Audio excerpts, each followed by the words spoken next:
Hello, everybody, and welcome in. I am Dr. Marianne Pinkston, and this is The Better Life with Dr. Pinkston. And as always, going to bring you some latest and greatest information, trying to keep the truth going out there about what's best for you and your health, but from a more integrative style, integrative medicine style. So we attack things from the root cause, as said. And of course, I have a great guest. You've seen her before. And if you haven't, you need to go back and watch our old shows because she's full of great information. And that is Laura Laval. And she is a registered dietitian and nutritionist. And this is very important, which she can explain for us. But it's very important because there are so many people out there who claim that they are certified and that they, understand and know their topic. But I tell you what, when you get somebody like Laura and all of her education is registered as she is the real deal. And we're going to do a little myth busting today. There's been a lot of controversy about, certain foods, things like seed oils. So I think she brought up a great idea to clarify this topic. And I appreciate you being on. As always, Laura, welcome in.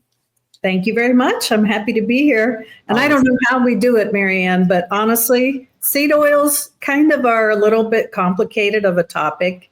There's a lot of nuances. There is, right? I hope I can simplify it somewhat and help people understand it better and boil it down to some easy things to do to not make this such a difficult thing to address. Well, don't you agree, though? That's kind of what we do these days is complicate everything. I think a lot of people are very overwhelmed with what changes they need to make, what's real, what's not. And so I agree with you. I think and any new thing that comes along, because I think, as you know, we're my husband and I developed the metabolic code. I did the diet part. He did the clinical part of it. And what it is, it's a platform to allow people to look into their health very deeply. Yes. And come out with a program that we can apply to help people move their health in better directions. And it's personalized to them. Yes. And not everybody has access to that. More and more integrative practitioners are out there. But when you're trying to problem solve on your own, and I think a lot of times people go, oh, maybe it's the seed oils. Oh, maybe it's this, the next new thing that everybody's talking about. Next new thing. Yes. Yeah. Yes. And we have to stop. I think we have to stop doing that because I think that's where we got into trouble, right? Because, you look back in the 90s and it was fat, right? Saturated fat. So we inundated our foods with carbohydrates and salt, those Snackwell's cookies and things like that to pull fat out, got rid of beef. I mean, that is just the trend. There's always a new trend. Ketogenic diets or, things we just pick one thing and it's not one thing. And it really is way more simple than that. We can just choose to make some healthier changes and try to overwhelm ourselves. And I think eventually we'll find our way back to the right path. Seems we're going in that direction. Yeah. Yeah. Well, so go ahead. Yeah, we kind of start with what are seed oils and kind of give you a little bit of information. The thought is that all seed oils are very high in non-beneficial fatty acids, okay?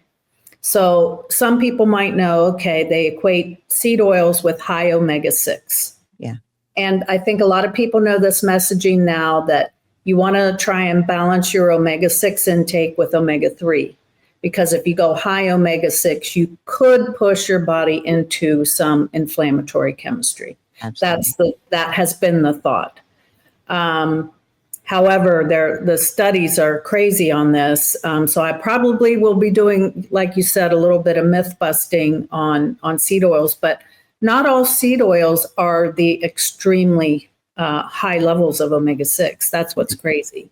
And yet they're all demonized, Yes. So what are they? Do our bodies need them or not? Do we need the fatty acids in these oils? And then what is the found in the literature where there are risks and what should we do? Bottom line in our day-to-day, how can we address this fairly easily? Yeah. So Good. First of all, I thought, let's just talk a little bit about the different oils. For an example, okay? Great. Canola oil is a very, very demonized oil. Now, listen to the fatty acid breakdown, okay? Let's compare things like to olive oil, for example, okay? Olive oil is not a seed oil. Olive oil is made from the olives themselves. High in monounsaturated fatty acids. Those are omega-9s. Olive oil is a very beneficial oil, but oddly, I'll give you the breakdown. It's 83% omega-9. So that's almost everything that's in olive oil is monounsaturated. It contains an average of about 15% omega-6. So there are some omega-6s in it, and about 10% omega-3. So that's fairly high in omega-3, which is a good anti-inflammatory fat that everybody needs. Right. The number one source of omega-3s are fish. Okay. So if you want to really get your omega-3, you want to get those ratios better balanced, you really have to figure out how to do some fish or else take a fish oil supplement. Correct. And that's the truth. Okay. In fact, can I back up just a little bit? Sure. Well, no, I'll save this thought for later when we come down to what to do, okay? But I do want to preface one thing. When it comes to your health, in our practice for personalizing, people's nutrition programs, seed oil intake is like a very last thing that we would even consider or worry ourselves with. Because most people, it's not the biggest thing driving them down a road to ill health. We address first and foremost insulin resistance. Is your body able to handle carbohydrate intake without going super high in your postprandial glycemic response? We've talked about that at length, too much glucose and insulin after meals. That is so pro-inflammatory, it's not even funny. Absolutely. And the same with a person's gut health being a really huge influence. Absolutely. And are they in a situation where they have an imbalanced microbiome that's creating a lot of problems, including immune, reactivities to foods and environmental allergens and stuff. That's also extremely pro-inflammatory. So we're going to look at those two great big issues first. So there's testing you can do to see if you're in balance with your omega-6 and omega-3. We don't even do it, right? Because we don't need it. We can get people well without it.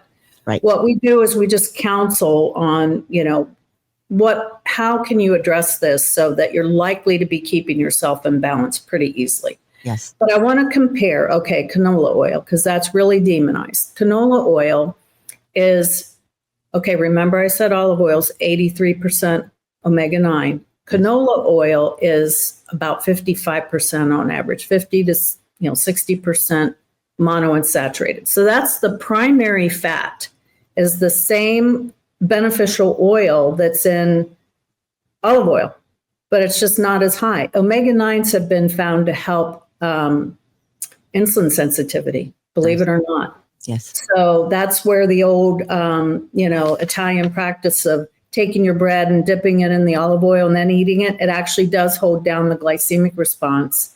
And it's not just because it's a fat and it's slowing down release of the carbs. It's a benefit of omega-9s themselves. Wow. That's the primary fat in canola oil. Interesting. It's only about 10 to 13% omega-6, which is crazy. It shows the range being anywhere from 6% to 14% omega-6 canola oil. I'm surprised. And get this, an average of 10% omega-3. Okay. So it's one of the highest omega-3 oils. I think it is the highest. Right. So we always say if you can afford and can find organic canola oil, it's actually not a bad oil. The problem with a lot of these, what people are calling seed oils, so your canola, corn, grapeseed, sunflower, safflower, and soybean oil. Yeah. The inexpensive ones that are in the supermarkets are usually processed using a chemical solvent called hexane. Yeah. So that can be easily removed. It's very trace residue amounts that may be left in the oil. Okay. The bigger problem with canola is if it is not organic canola, Okay. it's a GMO crop. Yes. That means that there's a lot of pesticides. So that's really the bigger problem with a conventional canola oil, in my mind, is the pesticide residues that will be in there. Okay. When it comes to the hexane itself, there are no human studies showing that it is a carcinogen. There's not a lot of human studies to begin with. There's one study that's often cited. It's not considered to be a high quality study. Understood. But so what we have are the animal, rats and mice, when they're exposed to high levels of hexanes. Right. High levels, key word. Yes. Some studies have shown it to cause cancer and some not. Interesting. So it's still not even resounding, So the International Association for Research on Cancer doesn't list hexane as a carcinogen for humans. Gotcha. So it's really not even the hexane, because it's just trace amounts that could be in there. They really are very effective at getting all of it out. It's easy to do, I'm sure. Easy to do, Interesting. Where hexane can cause cancer are for the workers that can get exposed to hexane in manufacturing if you inhale it. Okay. If you inhale fumes off of it. It's in, glues and adhesives and things like that. So that's where it can cause health issues, is inhalation. Okay, so canola oil, I'm not hesitant to use it, especially it's got to be organic, because we don't want the pesticide. It's a good cooking oil, so it makes it easier than olive, certainly. And it is. Right? Yep. Okay, so your highest omega-6 oils are safflower and grapeseed oil. Okay. So those are the two that, they have very high smoke points. So we used to recommend those for cooking. Now I've kind of shied away from it because avocado oil has become more available, and it's also got a high heat tolerance. Yes. So soybean oil, let's look at that. Okay. Soybean oil is pretty high omega-6. It's 23% the monounsaturated fat. It's 53% omega-6. That's not as high as grapeseed. Grapeseed is 70% omega-6. Wow. But it also has 7 to 8% omega-3. So it is kind of balanced by a higher omega-3 with soybean oil. Okay. One thing I'll say about soybean oil, it is a little bit hard to find it organic. Like canola you can find. Soybean oil organic is a little bit hard to find. Isn't soy in general just hard to find organic? Yes, it is. Yeah. Okay. Corn oil, it's another really high omega-6 one. And again, you don't see organic corn oil out there very often at all. So we just kind of, now what about sunflower oil? Because that you usually see things like cottonseed oil. Oh, and I didn't put that on here. Yeah, cottonseed, I was wondering. Cottonseed oil, sunflower oil, and what's the other for things like potato chips, Is that the safflower or? Safflower, I think, yeah. So sunflower oil, also fairly high monounsaturated fat. The beneficial one, omega-9, that helps insulin sensitivity. That's 65% monounsaturated fat in sunflower oil. 26% omega-6. So again, compared to the other real high ones, that's pretty low. Yeah. But it does not have any omega-3. None. Some of the very trace amounts. Interesting. So I want to talk a little bit more about the fatty acids themselves and what they do for our body. So does our body need some omega-6 fat?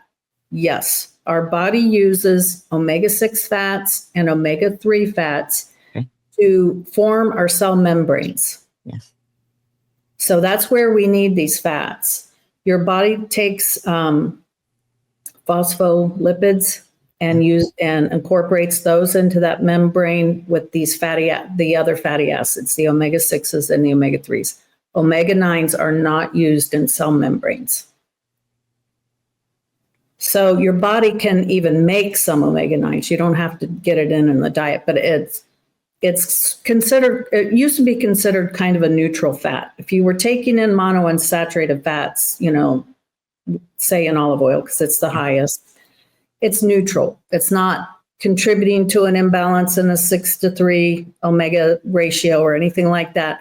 Right. But then they learned that it helps insulin sensitivity. So, it's actually a benefit to consume it, even though our body can make its own omega-9. Okay. Interestingly. Yeah, it is. So our bodies do need these fatty acids.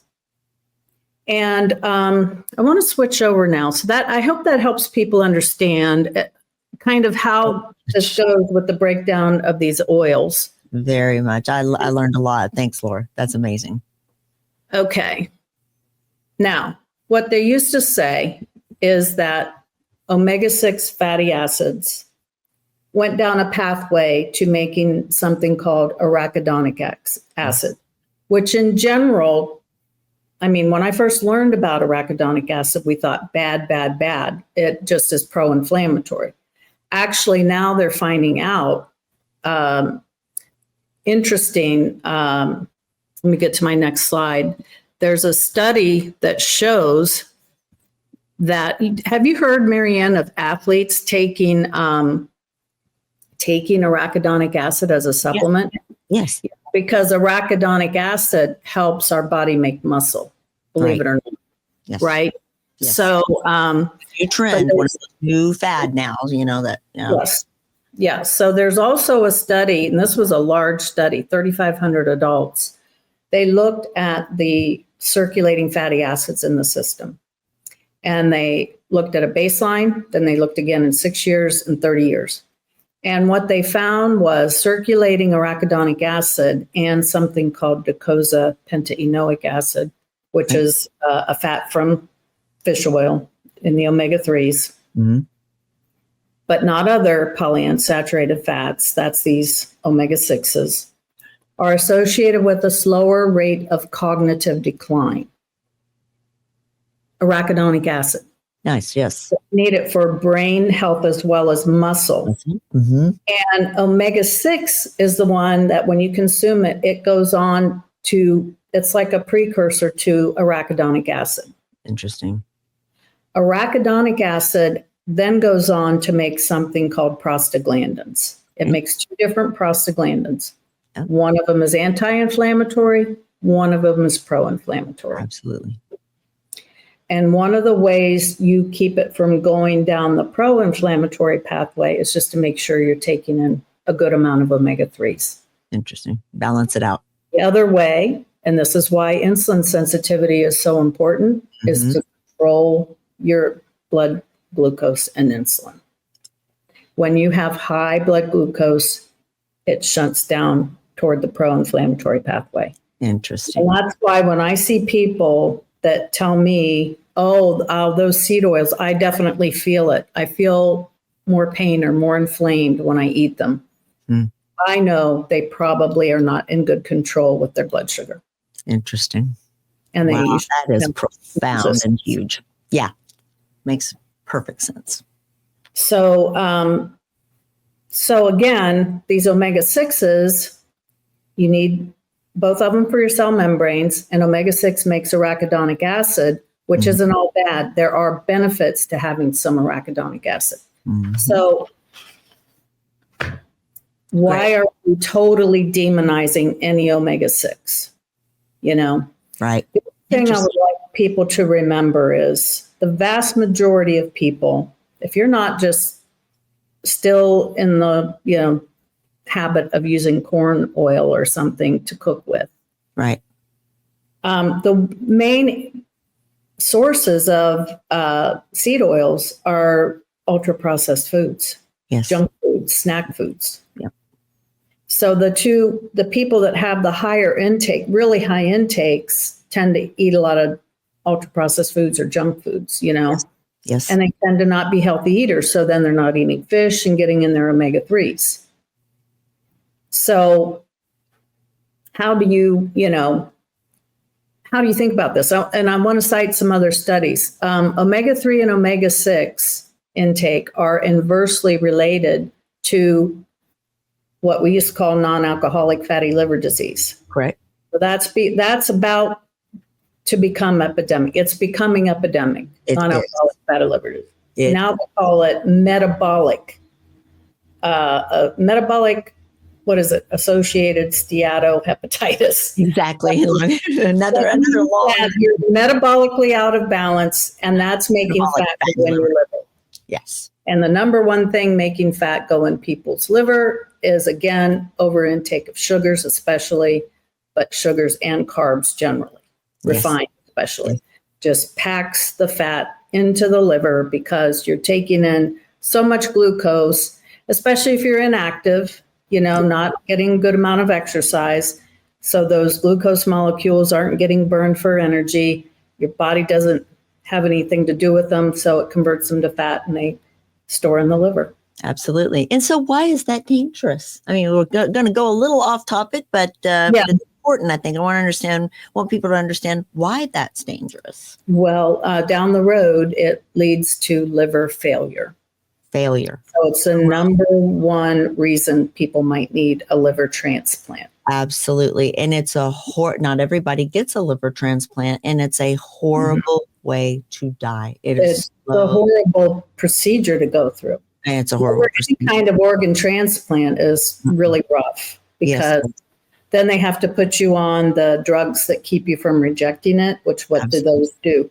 Those hold down your immune system. Yes. So it won't reject the liver, but then you're prone to getting infection and other illnesses. So it's a really awful thing. And it is preventable, treatable. Totally preventable. Yes. Very few people have it for any kind of genetic reason. Very few. Absolutely. It's all lifestyle.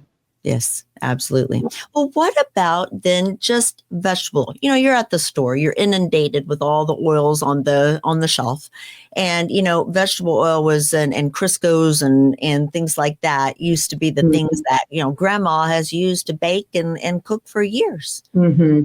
Yeah. And here's another little kind of a factoid. So let me cite one more study that will open up why that is an issue. Okay. Very good. There's a study that looked at intake of omega-6 fatty acids and found that when people were in glycemic control, no higher than 6.5 on a hemoglobin A1C, which even 6 and up is not controlled. But anything under 6.5 was the omega-6 intake was inversely correlated with hypertension. Wow. So you take in some omega-6 and your risk of hypertension would go down. Wow. Okay. Yeah. If you're not in glycemic control and you take in a lot of omega-6, your risk for hypertension goes up. That is incredible. So a lot of this interaction with omega-6 fats, again, that's why I started saying, yes, first and foremost, you better make sure, if you really want to optimize your health, that you're in good glycemic control. Wonderful. And if you're in good glycemic control, it looks like probably you don't even have to worry about lowering omega-6 fats that much. Interesting. Wow. Now, there are a lot of studies. Let me get this up here. The vast majority of the studies show that there is no significant impact from varying intakes of linoleic and linolenic acids. That's omega-3s and omega-6s. Okay. On markers of inflammation that have to do with blood clotting and coronary heart disease risk. Okay. Right. Mm-hmm. So fibrinogen, no significant, doesn't go up. There's no significant increase for cardiovascular diseases. Okay. Yes. That's high, low, all over the place. It just, they don't create heart disease risk. Interesting. Yeah. Yeah. Wow. And I have I know if I ask this question, this is going to send us into another area, but I think it'll be important. But I think what we'll need to do is take a short break. Want people to understand where they can find you and more information, because you guys have a wealth of information and assistance, I guess the best way to put it, that you see patients and you talk to people one-on-one about these things. Where can they find you? Well, we practice at Laval Performance Health in Cedar Park, Texas now. So that's our practice. You can find that online. I have a Facebook page. I talk a lot about glucose issues and controlling carbs and controlling allergens. It's Laura Laval RD. And Laura Laval Nutritionist, I think, brings that up. I'm not a big presence yet on my Instagram page for my professional page, but I do plan to get that going. I mean, that's been long overdue. But that's the main two ways you can find us. And you can look at our website, metaboliccode.com, to find out more about these metabolic issues that we talk so much about. Absolutely. Which I'm very, very proud of. You guys are wonderful. You and Jim Laval, your husband, have worked very, very hard at getting the right information out there and getting personalized medicine to people. Yeah. And you can find some of Laura and my previous shows on drpbetterlife.com. We've got plenty of them now. I love it. And so drpbetterlife.com, and I will have some information about how to find her on the website. And so just take a look at drpbetterlife.com. We're going to take a short break. Be right back. Depression, anxiety, low energy, weakness, these are just some symptoms of low B12 levels. And the absorbable B12 folate supplement that's helping people declare victory over depression symptoms is De Novo Plus B12 by Magna Pharmaceuticals. Patients with symptoms of depression often exhibit low levels of folate and vitamin B12. The human body needs sufficient folate intake to produce the essential neurotransmitters serotonin, dopamine, and norepinephrine. These neurotransmitters alleviate feelings of sadness, anxiety, and gloom. What makes De Novo Plus B12 so successful? De Novo Plus B12 contains readily absorbable folate and B12. That means it's more successful at correcting the root cause of your deficiency, not just the symptoms. Whether you are suffering with low energy, depression, fatigue, or anxiety, you owe it to yourself to learn more at magnaweb.com. That's magnaweb.com. Please let us know at checkout that you heard about De Novo Plus B12 on The Better Life with Dr. Pinkston. Welcome back, everybody. Thank you for joining in. And thank you, Laura Laval, for joining in, and really fantastic education about seed oils, but really focusing on the larger myths and controversies about what people are buying and cooking with, and why it's so important not to hyper focus on things that may not be as important as other topics. But I think what I wanted to ask you about is, now that we've talked about the seed oils, is supplementation. So we've got to be eating correctly and exercising, looking at lifestyle. We've got to look at the larger picture. It's not just about seed oils. It's not, just about a certain vitamin, a certain, special diet or whatnot. It's everything that you do to put your life together, which we've spent a lot of time on. But people do take supplements. So I'm somebody who doesn't like to eat fish. I didn't grow up eating seafood. I just don't like fish. So I'm allergic to some fish, but I, would look at taking supplements then, omegas. And so where is some of the truth in that if you're somebody who has to supplement? Yeah, the main thing, and I do feel that people should supplement with fish oil if they do not eat fish. You need to get those omega-3s in. Great. And it's hard to do from even high omega-3 oils, like the canola oil, right? Because they're far outweighed by the other fatty acids. So it's like you're taking it in, but you're taking it in with the other ones that sort of, compete with it a little bit. Right. So I do, but what we have found with fish intake is, you have to make sure that you get a brand that says on their labeling or on their website that they detox the heavy metals out, because, we're dealing with polluted bodies of water now. Yes. So when people eat more fish, we do have some people that come in that are pretty much what that's called pescatarian. That's the only animal protein they eat. Mhm. And we always check them for heavy metals, and it's usually high. So, it's sad that we can't eat more fish without fear, a little somewhat, that we could be increasing mercury and other, heavy metals. So, especially mercury in the fish. So, you want a company that, like one of the retail brands that I know of, that was one of the first ones to make sure that they removed the heavy metals from the oils, was Nordic Naturals. Right. But there are a lot of professional supplement companies that make sure they have the fish oil is the heavy metals are removed. So that's the most important thing. If you're comfortable, you're welcome to name a few. I don't necessarily align anywhere. I want people to get the best of the best. But if there's something you align with, that is wonderful. Please. I mean, most of the professional companies. So we make a fish oil product. It's definitely heavy metals removed. Yes. Metabolic Code brand. Yes. Thorn or orthomolecular, Douglas Labs. Those are professional product lines that have been around for years, very Yes. high quality. Good. Thank you. So I would trust any of those. Yeah. Thank you. People are looking. That's great. Yes, they are. Yeah.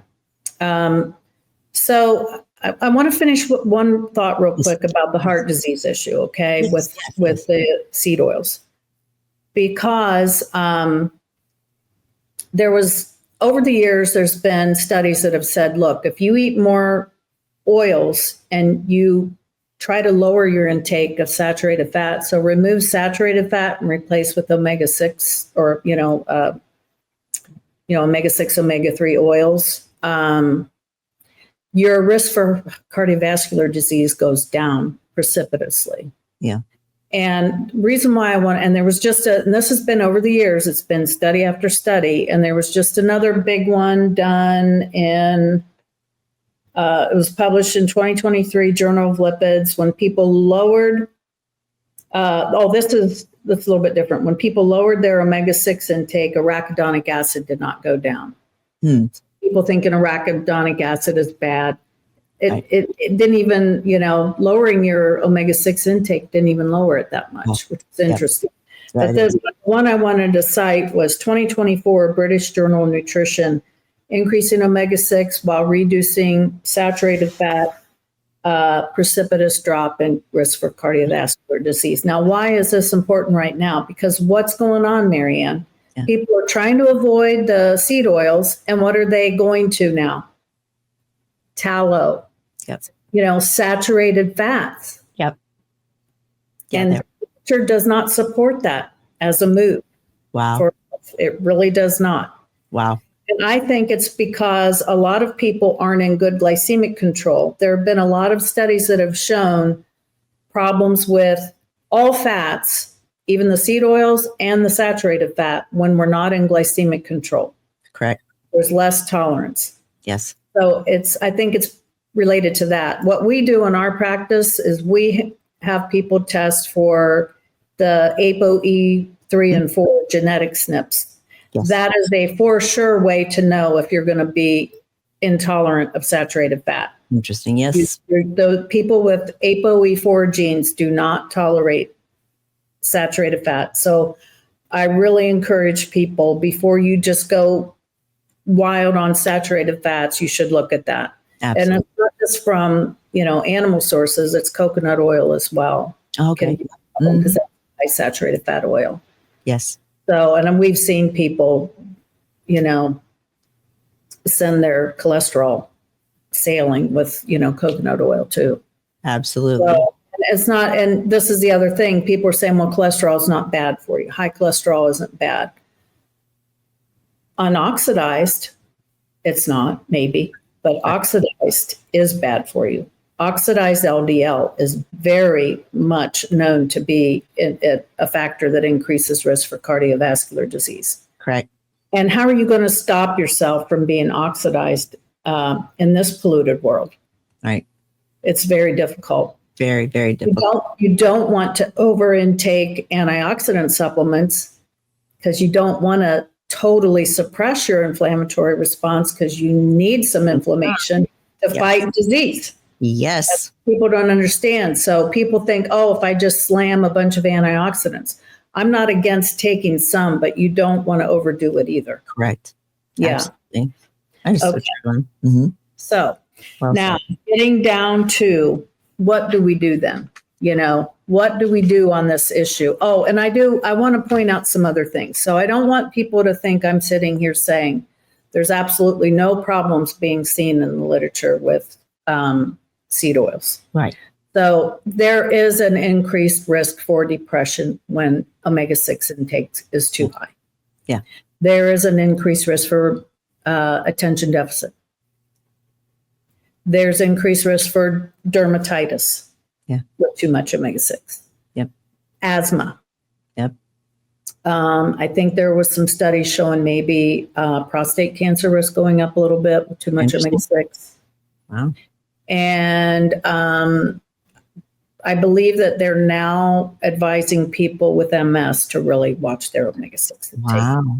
Really? Okay. It's not that there's nothing out there to suggest that they could be a problem at all. Yeah. There is. But if you are a person that you are trying to watch and not overeat junk food and ultra processed foods, that's a very good starting point. Also, your tolerance of the omega-6s relies on you being in good glycemic control. So make sure you're in good glycemic control. That's first and foremost. Then watch your ultra processed foods. I like potato chips. Mm-hmm. What do? If I'm going to buy a bag of potato chips, I buy the ones cooked in avocado oil. Okay. So this is the third thing I recommend people do. Nice. For your home cooking, rely on the combination of olive oil and avocado oil. Because olive oil generally is not a heat tolerant oil. It's better for salad dressings or just really light sauteing. It's not heat tolerant. Correct. So use olive oil for that, and then use avocado oil for your cooking. You can even deep fry an avocado oil. Yeah. Really heat tolerant, in other words. Very, very good flavor too. Very good. Even if you don't like avocados, don't knock it. It's really not. Yeah, very good flavor. Now, the thing you have to watch there is avocados don't tend to be a super high pesticide crop, right. But I still hedge the bet on going ahead and trying to get a brand that doesn't use the hexane extraction method. Okay. So there's a brand that's sold at Costco. You see it in all the stores. It's called Chosen.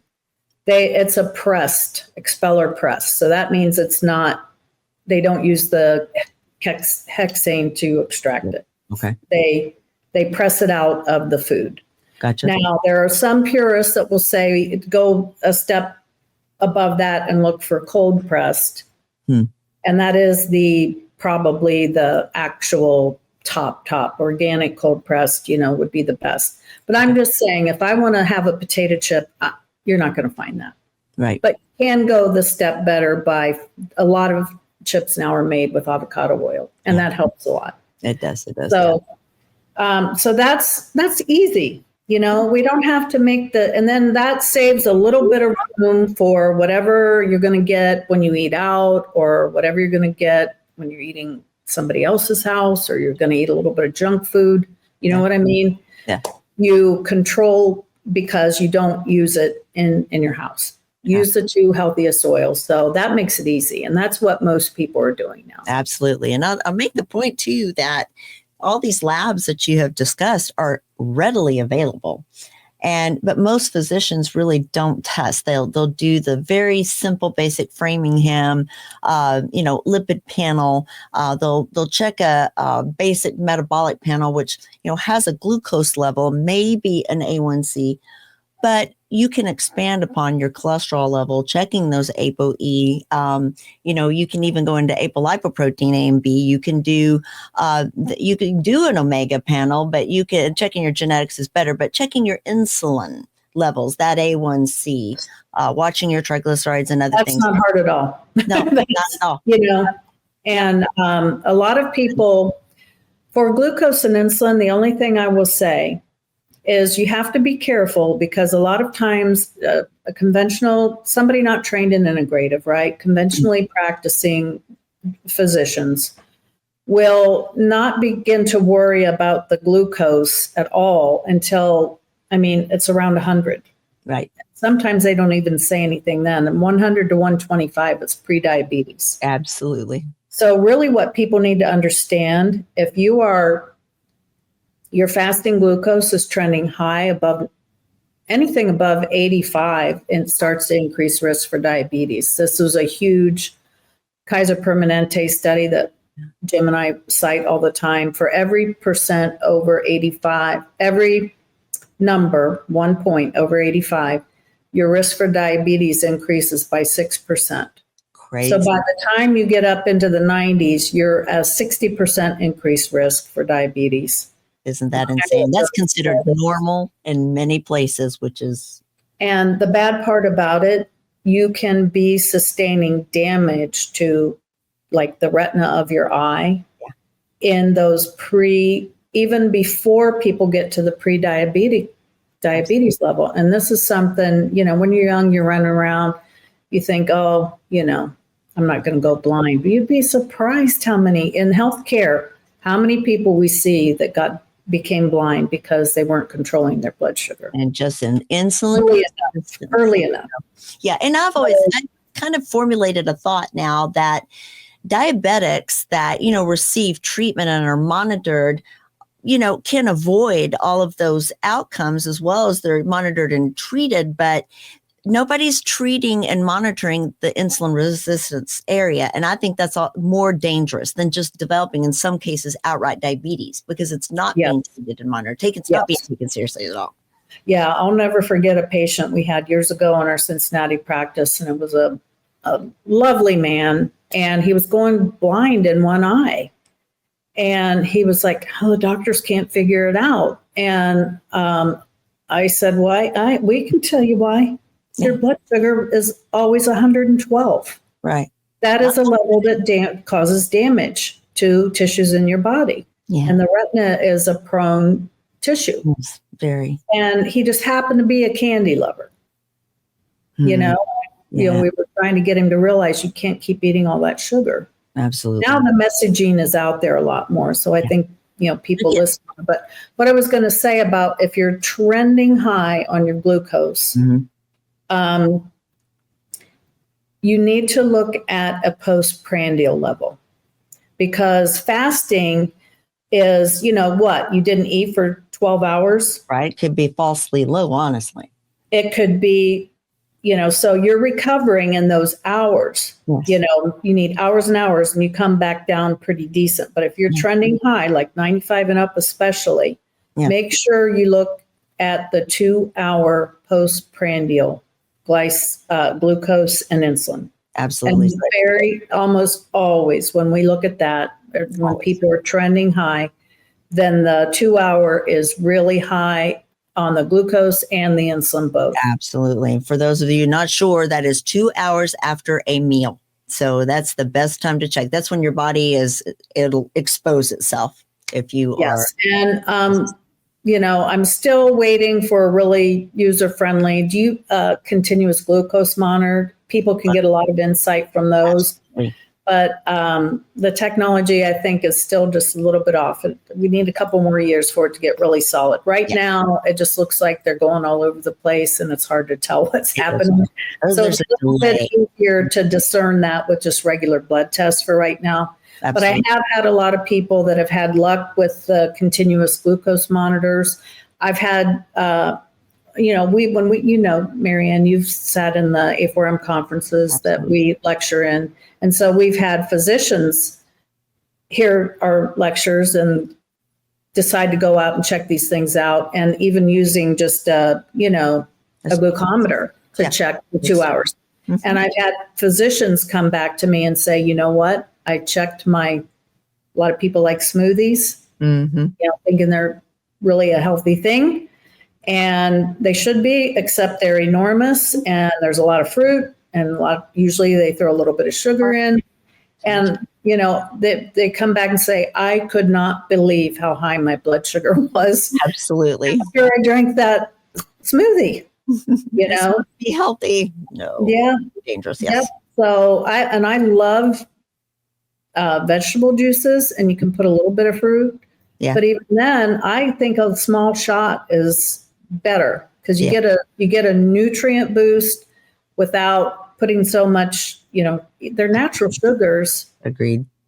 but they still can elevate blood sugar. They do. And these are the things that you guys go over in your program at Metabolic Code at Laval Performance Health there in Cedar Park. Mm-hmm. And so where can people find you? This has been a great program. Thank you, Laura. This is amazing. Where can people find more about you and your program? Metaboliccode.com is our, and this is another, an interesting study I just saw the other day, Marianne. Only 12% of Americans, according to this study, are metabolically healthy. Isn't that crazy? 12%. That means 88% of come on, if any way possible, 88%. Yeah. Yeah. We're in danger. We are in danger. Yes, I mean, our Metabolic Code company is there for that purpose, for integrative practitioners to use to have a quicker way to get to a really good understanding of where a person is metabolically. So people can read more about that there.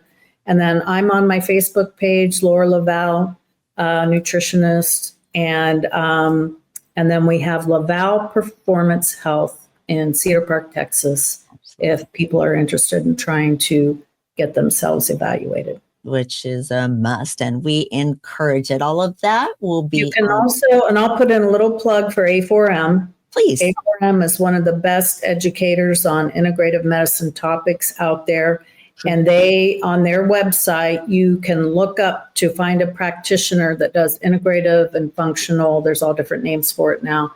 Yes. But root cause, health evaluations. Yes. You can look up on the A4M website to find someone in your area.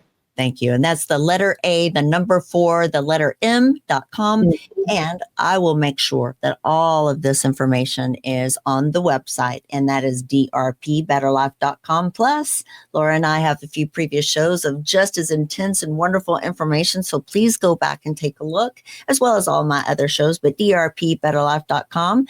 And I absolutely appreciate the wonderful and beautiful and incredibly intelligent Laura Laval joining me today. Laura, thank you so much. Any last words that you can think of before we jet out? No, but I do appreciate the chance to go over this topic in some depth. Yes. I do lecture at A4M, and I have to cram a lot into those couple of hours. So this is a little bit deeper dive and I like being able to do that. So thanks for having me on. Oh my gosh, it's an honor, and you will be back. So we will do more. And I love the education that you give me and everybody at A4M and out there, and all of my world out here in audience. Everybody, thank you for joining in. I appreciate it. Take care of each other out there, and we'll see you again soon.